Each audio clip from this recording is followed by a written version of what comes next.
নামাজের ওয়াজিব হচ্ছে 14টি। এর মধ্যে 1 নম্বর হচ্ছে সূরা ফাতিহা পড়া। নামাজের মধ্যে কি পড়া? সূরা ফাতিহা পড়া। সূরা ফাতিহা ফরজ নামাজের প্রথম 2 রাকাতে, আর নফল, ওয়াজিব, সুন্নত, মান্নতের নামাজ, যত নামাজ আছে ফরজ ছাড়া সমস্ত নামাজের প্রত্যেক রাকাতে সূরা ফাতিহা পড়া ওয়াজিব। প্রত্যেক রাকাতে কি সূরা ফাতিহা ওয়াজিব। তাহলে সূরা ফাতিহা পড়া এটা কি ওয়াজিব।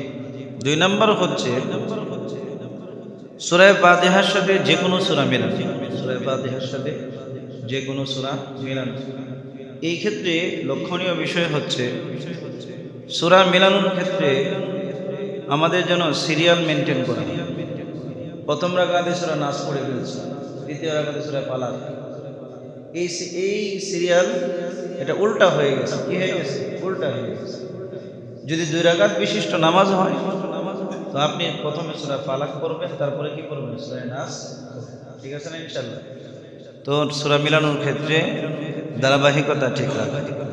3 নম্বর হচ্ছে রুকু সেজদায় দেরি করা। রুকু সেজদায় কি করা? কি পরিমাণ রুকু সেজদায় দেরি করা ওয়াজিব? যে ভালোভাবে যেন এক তাসবিহ পড়া যায়, সুবহান রাব্বিয়াল আযীম, এতটুকু যেন পড়া যায়, এতটুকু সময়। আবার সেজদাতে গিয়ে সুবহান রাব্বিয়াল আ'লা একবার যেন পড়া যায়, এতটুকু সময় দেরি করা এটা কি ওয়াজিব। এটা কি ভাই? ওয়াজিব। 3 বার পড়া সুন্নত, 3 বার, 5 বার, 7 বার, 9 বার, বেজোর সংখ্যা আপনি যত পারেন করতে পারেন, কোনো সমস্যা নাই। দেখা গেছে যে আপনি 3 বার পড়ছেন, ইমাম সাহেব এখন রুকু থেকে উঠতেছে না, তো আপনি 4 বার পড়েন। রুকু থেকে উঠে গেছে, সমস্যা নেই, 4 বারই আপনার জন্য সওয়াব হবে।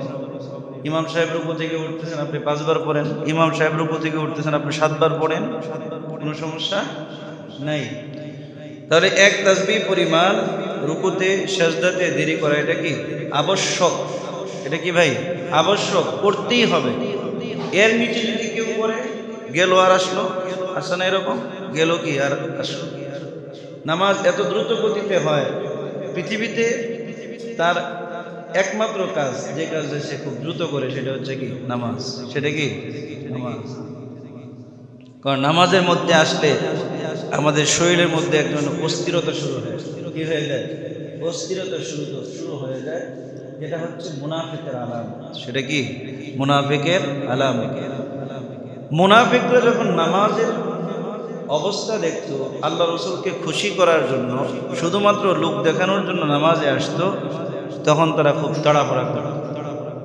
আল্লাহ তাআলা তাদের সম্পর্কে কি করেছেন? আয়াত নাজিল করে দিয়েছেন। কি নাজিল করছেন? আয়াত নাজিল করে দিয়েছেন। এই জন্য নামাজে ধীরস্থিরতা এটা হচ্ছে মুমিনের আলামত। এটা কি মুমিনের আলামত। তাহলে আমরা রুকু সেজদায় কি করব? দেরি করব, এটা ওয়াজিব। রুকু হতে সোজা হয়ে দাঁড়ানো। রুকু হতে কি বুক মাথা কি করা? সোজা হয়ে দাঁড়ানো। সোজা হয়ে দাঁড়ানো। রব্বানা লাকাল হামদ আপনি পড়েন বা না পড়েন, এতটুকু সময় সোজা হয়ে দাঁড়ানো। এতটুকু সময় কি করা? সোজা হয়ে দাঁড়ানো। 5 হচ্ছে 2 সেজদার মাঝখানে সোজা হয়ে বসা। সেজদা কয়টা প্রতি রাকাতে? কয়টা ভাই? 2টা। জুড়ে বলেন কয়টা? 2টা। 2 সেজদার মাঝখানে সোজা হয়ে বসা এটা ওয়াজিব। এটা কি ওয়াজিব। তাহলে যারা সেজদার দিকে উঠেই না, একসাথে 2টা মেরে দেয়, এরা কি ওয়াজিব আদায় করছে? ওয়াজিব যদি আদায় না করে তাহলে কি নামাজ হবে? নামাজই হবে। 2 সেজদার মাঝখানে সোজা হয়ে বসা এটা হচ্ছে কি ওয়াজিব। তারপরে 6 নম্বর হচ্ছে প্রথম বৈঠক।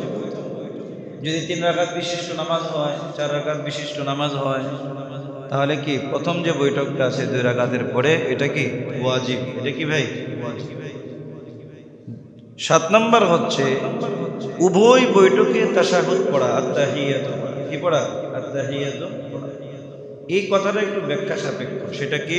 সেটা হচ্ছে আপনি যদি জামাতে নামাজ আদায় করেন, বুঝতেছেন নাকি আমার কথা? সবাই বুঝতেছেন? আপনি যদি জামাতে নামাজ আদায় করেন, আপনার মাত্র গেছেন আসসালামু আলাইনা ওয়া আলা ইবাদিল্লাহিস সালিহিন, ইমাম সাহেব আল্লাহু আকবার, ইমাম সাহেব কি দাঁড়ায় গেছে, আপনি কি করবেন? দাঁড়াই তো যাবেন, কারণ ইমামের অনুসরণ করা কি ওয়াজিব, ইমামের অনুসরণ করা কি ওয়াজিব। এই ক্ষেত্রে ওয়াজিব, কারণ আত্তাহিয়াতু ইমামের উপর যেমন ওয়াজিব, মুসল্লির উপরও ওয়াজিব। ইমামের উপর যেমন ওয়াজিব, মুসল্লির উপরও কি ওয়াজিব। মুসল্লির কি ওয়াজিব আদায় হয়েছে, তার শেষ করতে হবে, শেষ করে তারপরে সে দাঁড়াবে, শেষ করে তারপরে কি করবে, সে দাঁড়াবে। কথাটা কি বুঝতে পেরেছে?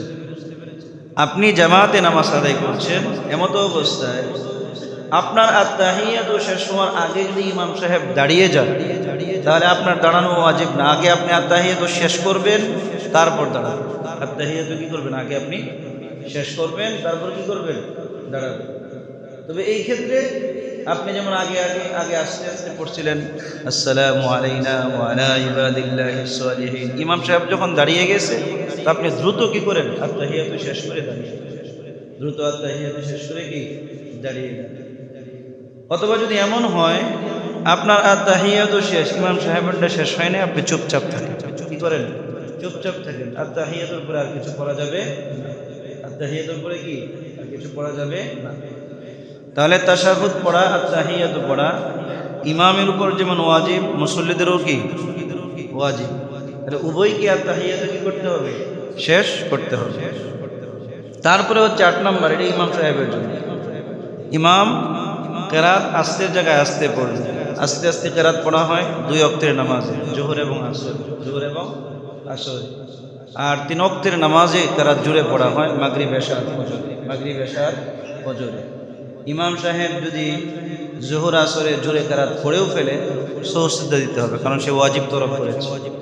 মাগরিব এশা ফজরে যদি সে যদি আস্তে আস্তে কেরাত পড়ে ফেলে, তাহলে সেখানেও সহজতা দিতে হবে, কারণ সে কি করেছে, ওয়াজিব তরফ করেছে।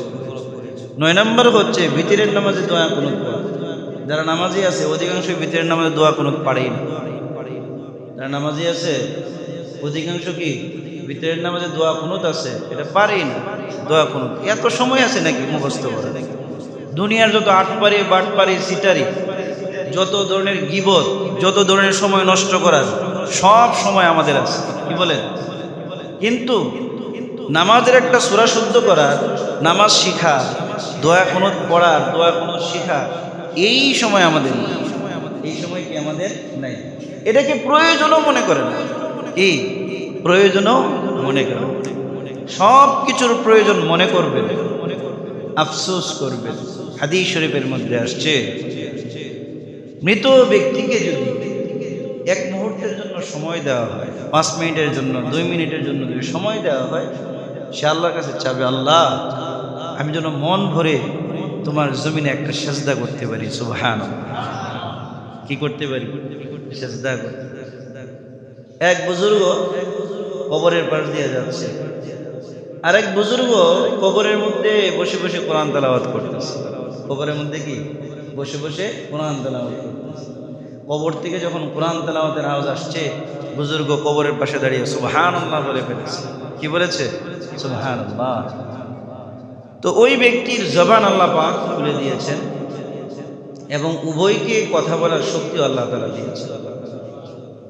তো ওই বুজুর্গ বলছে, তুমি সুবহানাল্লাহ কেন বলছো? আপনি কবরের মধ্যে আপনি কোরআন তেলাওয়াত করতেছেন, কি পরিমাণ সওয়াব আপনি কামাইতেছেন, এই জন্য আমি সুবহানাল্লাহ বলছি। বুজুর্গ বলতেছে, আজকে আমি 40 বছর যাবত কবরে কি করতেছি? কোরআন তেলাওয়াত করতেছি। এই 40 বছরের কোরআন তেলাওয়াত তুমি নিয়ে যাও, তোমার সুবহানাল্লাহর সওয়াব আমাকে দিয়ে দাও। সুবহানাল্লাহ, আরো জোরে বলেন না সুবহানাল্লাহ। বুজুর্গ বলতেছে, আমি 40 বছর যাবত কোরআন তেলাওয়াত করছি, একটা নেকিও হচ্ছে না, কিন্তু তুমি যে একবার সুবহানাল্লাহ বলছো, আল্লাহ পাক সাথে সাথেই তোমার জন্য বিশাল সওয়াব তো দিয়েছেন, পাশাপাশি আখিরাতের জন্য আল্লাহ পাক তোমার জান্নাতের মধ্যে বিরাট বড় একটা গাছ রোপণ করে দিয়েছে। সুবহানাল্লাহ। হাদিস শরীফের মধ্যে আসছে যে সুবহানাল্লাহ আলহামদুলিল্লাহ বান্দা যখন বলে, আসমান থেকে জমিন পর্যন্ত যে শূন্যস্থান আছে, এই শূন্যস্থান আল্লাহ পাক সওয়াব দ্বারা ভরপুর করে দেন। সুবহানাল্লাহ, বলেন না আলহামদুলিল্লাহ। তাহলে আফসোস হবে, যে আফসোসের কোনো কাজ আসবে না। বৃদ্ধ বয়সে যুবক হওয়ার জন্য আফসোস মানুষ করে কি করে না? কি কর না? অনেকেই আক্ষেপ করে বলে, বয়সটা গেছে গারে, যদি পাইতাম আগের যৌবনটা। কি বলেন? হ্যাঁ, কিন্তু কাজ হবে? নদীর স্রোত আর সময়, সেটা কি আর কখনো ফিরে আসে? ফিরে আসবে। তো যেটা বলছিলাম সেটা হচ্ছে ভিতরের নামাজে দোয়ায় কুনুত পড়া। কে পারেন কে পারেন না প্রত্যেকে নিজে নিজেই জানেন। এটা কিন্তু ওয়াজিব। এটা কি ভাই?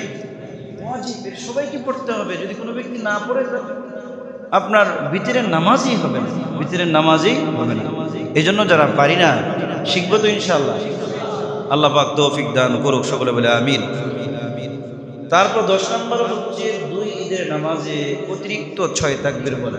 2 রাকাতে আমরা অতিরিক্ত 6 তাকবীর বলি না? প্রথম রাকাতে সানার পরে সূরা ফাতিহার আগে ইমাম সাহেব আল্লাহু আকবার 3 বার বলে। এটা শুধু ইমাম সাহেবের জন্য ওয়াজিব না, মুসল্লিদের জন্য ওয়াজিব। মুসল্লিরাও ইমামের সাথে সাথে আল্লাহু আকবার 3 বার বলবে। দ্বিতীয় রাকাতে কিরাত পড়ার পরে রুকুতে যাওয়ার আগে আবার 3 বার পড়ি। এই 3 3 6 অতিরিক্ত 6 তাকবীর পড়া, এটা ইমামের জন্য এবং মুক্তাদির জন্য, সবার জন্যই 2 ঈদের নামাজে অতিরিক্ত 6 তাকবীর দেওয়া, এটা কি ওয়াজিব।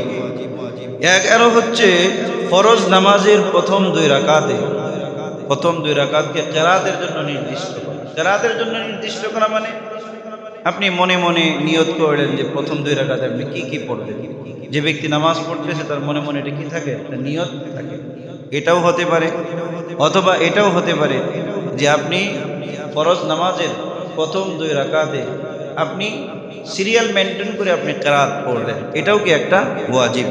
12 হচ্ছে প্রতি রাকাতের ফরজগুলোর তরতিব ঠিক রাখা। ফরজগুলোর কি রাখা? তরতিব, ধারাবাহিকতা ঠিক রাখা। কি রাখা? ধারাবাহিকতা ঠিক রাখা। 13 হচ্ছে প্রত্যেক ফরজ নামাজের ওয়াজিবগুলোর তরতিব ঠিক রাখা। ওয়াজিবগুলোর যে একটা ধারাবাহিকতা আছে, সেই ধারাবাহিকতাও কি ঠিক রাখা। 14 হচ্ছে সালাম দিয়ে আসসালামু আলাইকুম ওয়া রাহমাতুল্লাহ বলে কি করা? নামাজ শেষ করা। আসসালামু আলাইকুম ওয়া রাহমাতুল্লাহ বলে কি করা? নামাজ শেষ করা। নামাজের ক্ষেত্রে আমাদের একটা ভুল আছে, অনেকে এটা করে। সেটা হচ্ছে পণ্ডিত যেগুলো আছে, পণ্ডিত মুসল্লি কিছু আছে, কি আছে? পণ্ডিত। ইমাম সাহেবের সালামের আওয়াজ চলতেছে, ইমাম সাহেবের মাথা বাঁকা, ওই পণ্ডিত কি করে? মাথা সোজা করে ফেলে। আছে না নাই? মানে পারে না যে ইমাম সাহেবের আগে সে সালাম শিখে চলে যায়। আছে না নাই এরকম?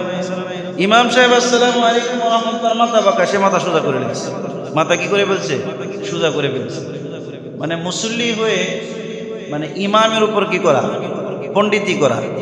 এটা হয়তো অনেকে না জেনে করে, না বুঝে করে, যেভাবেই হোক এটা কি অন্যায়। এটা কি ভাই? অন্যায়। ইমাম সাহেবের আওয়াজ যতক্ষণ চলবে ততক্ষণ আমার চেহারা, ইমাম সাহেব যদি ডান দিকে মুখ ঘুরান, আমার চেহারাও কোন দিকে যাবে? ডান দিকে। যতক্ষণ আওয়াজ চলবে, ইমাম সাহেবের চেহারা যদি বাম দিকে থাকে, যতক্ষণ আপনার আওয়াজ চালু থাকবে ততক্ষণ আমার চেহারা কি থাকবে? ওই দিকেই ঘুরানো থাকবে। ঠিক আছে না ইনশাল্লাহ? আর এই ক্ষেত্রে আরেকটা বিষয় হচ্ছে যে যখন সালাম ফিরানো হয়, অনেকে আছে জনদরদি, তারা দেখে কি ভুল বললাম, দেখবেন একদম পুরো। এটা তো ভাই সহি নিয়ম না। সুন্নত তরিকা হচ্ছে আসসালামু আলাইকুম পর্যন্ত চেহারা সোজা থাকবে। আসসালামু আলাইকুম পর্যন্ত কি থাকবে? চেহারা সোজা থাকবে। ওয়া রাহমাতুল্লাহ যখন বলবো, চেহারা ঘুরবে আর আমার দৃষ্টি থাকবে আমার ডান কাঁধের উপর। দৃষ্টি কোথায় থাকবে? ডান কাঁধের উপর। কোথায় থাকবে ভাই? ডান কাঁধের উপর। আসসালামু আলাইকুম ওয়া রাহমাতুল্লাহ যখন বলে, হ্যাঁ, আমি বাম দিকে ফিরাবো, তখন আমার দৃষ্টি থাকবে কোথায়? বাম কাঁধের উপর। ঠিক আছে না ইনশাআল্লাহ? এখানে আরেকটা সুন্নত আছে, যেহেতু প্রসঙ্গ আসছে বলেই ফিরি। ডান দিকে সালাম ফিরানোর ক্ষেত্রে, বাম দিকে সালাম ফিরানোর ক্ষেত্রে আপনার সালামের নিয়ত করা। আমাদের ডান কাঁধে ফেরেশতা আছে না নাই? ডান দিকে মুসল্লি আছে না নাই? ডান দিকে যদি আপনার, আমরা যে এখানে যে বয়ান শুনতেছি, এখানে যে সবাই যে মানুষ এরকম না। জুমার মসজিদে বয়ানের মধ্যে জিন্নাতরাও মানুষের বেশ ধরে আসে। জিন্নাতরাও কি আবার ভয় পাইতেছেন নাকি যে আল্লাহ কি কয়? হ্যাঁ, জিন্নাতরাও কি আসে, নামাজ পড়ে, আমাদের সাথে নামাজ পড়ে। আমরা দেখতে পাই, আমরা কি দেখতে পাই, কারণ তারা আগুনের তৈরি সূক্ষ্ম। তারা আমাদেরকে দেখে, আমরা তাদেরকে দেখতে পারি না। তো এই যে জিন্নাতেরও কি করা, সালামের নিয়ত করা, নেক জিনদের সালামের কি করা, নিয়ত করা। আমাদের মধ্যে যেমন আল্লাহর ওলি আছে, পীর সাহেব আছে, বুজুর্গ আছে, ইমাম আছে, আলেম আছে, হাফেজ আছে, জিন্নাতদের মধ্যে এরকম আছে, সুবহানাল্লাহ। তো ডান দিকে যখন সালাম ফিরাবো, তো আমার ডান দিকে যদি ইমাম সাহেব থাকে, তাহলে ফেরেশতা, ইমাম সাহেব, মুক্তাদি আর হচ্ছে জিন্নাতের কি করব, সালামের নিয়ত করব। আর যদি বাম দিকে ইমাম সাহেব থাকে, তাহলে ইমাম সাহেবের বাম দিকের যে বাম কাদের ফেরেশতা, জিন্নাত যারা আছে তাদের এবং মুসল্লিদের কি করা, সালামের নিয়ত করা, এটাও কি সুন্নত? এটা কি ভাই সুন্নত? ঠিক আছে না ইনশাআল্লাহ?